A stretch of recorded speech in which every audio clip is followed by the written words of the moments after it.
अगर आप इस इंटरव्यू को देखें तो ऐसा लग रहा है जैसे कि यूक्रेन भारत को बॉर्डर लाइन ब्लैकमेल कर रहा है। मैं ऐसा इसलिए कह रहा हूं क्योंकि उन्होंने साफ साफ कहा कि हम चाहते हैं यूएनएससी मेंबरशिप में भारत को जगह मिले, हम सपोर्ट करते हैं, लेकिन भारत को अपना वर्थ शो करना चाहिए। भारत दिखाए यूक्रेन और रशिया के बीच में मीडिएशन करके, पोस्ट ऑफिस बनना बंद करो, कुरियर बनना बंद करो, मीडिएशन करो। और अंदर डिटेल में पढ़ें तो मीडिएशन भी करो तो यूक्रेन के टर्म्स पे करो। न जाने किस बात की ऐसी घमंड है जिस प्रकार से ये इस प्रकार की बातों को करते हैं। दरअसल दोस्तों, यूक्रेन के एम्बेसडर टू इंडिया हैं ओलेक्जेंडर पॉलिशुक। इन्होंने कहा कि हाँ, जेलेंस्की ने अप्रिशिएट किया कि इंडिया पार्टिसिपेट कर रहा है यूक्रेन के पीस फॉर्मूला के लिए मीटिंग्स पर। अब दोस्तों, इसके आगे बढ़ते हुए इन्होंने कहा इंडिया को कि आप पोस्ट बॉक्स बनना बंद कीजिए। उन्होंने कहा इंडिया को ठीक है, कुरियर बनना चाहता है, मैसेजेस दोनों देशों के बीच में डिलीवर करना चाहता है, लेकिन ये इंडिया से एक्सपेक्ट नहीं किया जाता। हम इंडिया से एक्सपेक्ट करते हैं कि आप रशिया के साथ यूक्रेन के डायलॉग को मॉडरेट करें, नेगोशिएशंस को मॉडरेट करें।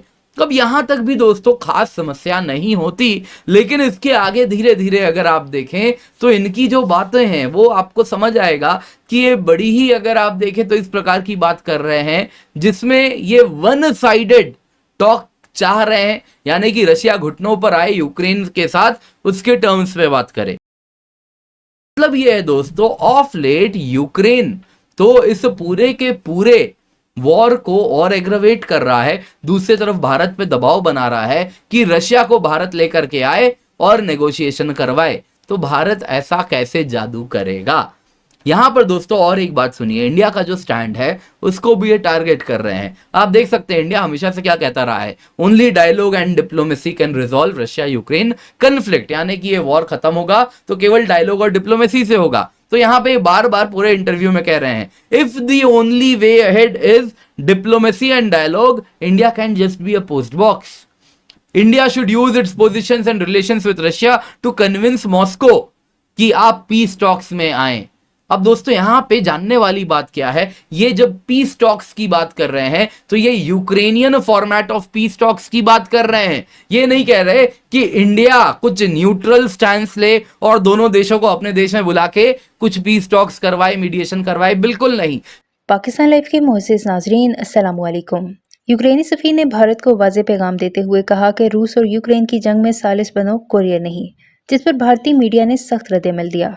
भारतीय मीडिया ने यूक्रेन पर इल्जाम आयद करते हुए कहा कि वो भारत को ब्लैकमेल करने की कोशिश कर रहा है।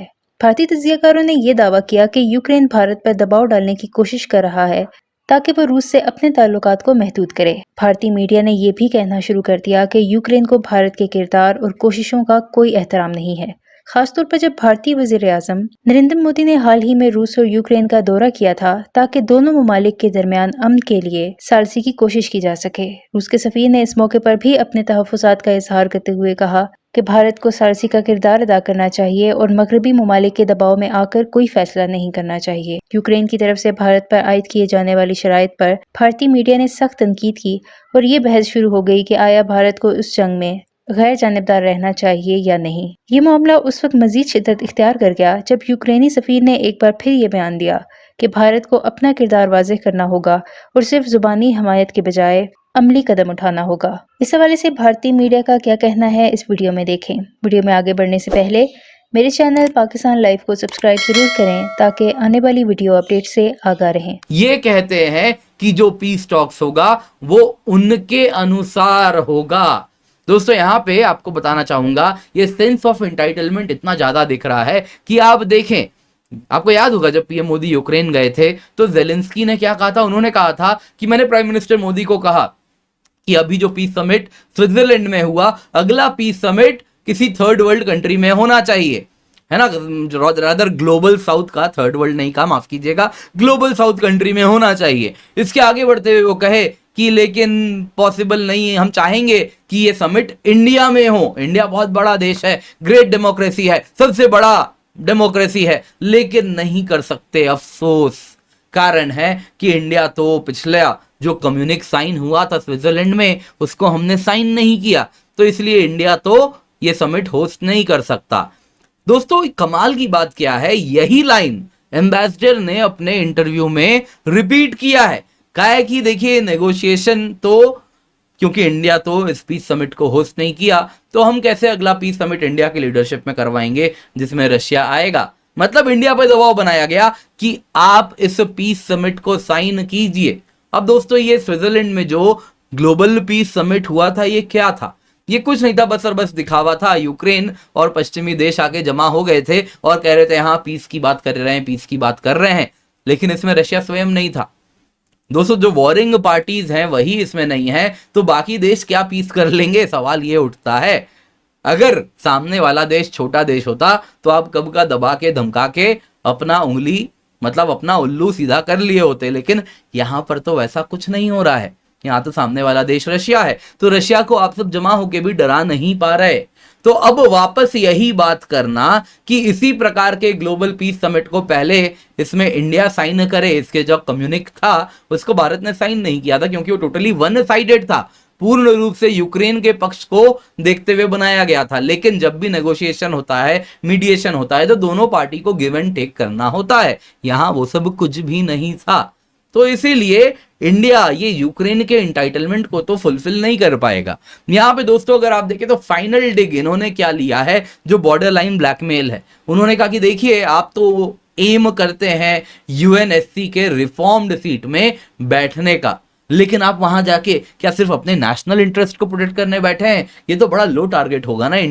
इंडिया को रशिया के साथ बात करना चाहिए और उसको हमारे इस प्रकार के पीस टॉक में लेकर के आना चाहिए। यदि आप ये करते हैं तो आप इस लायक हैं।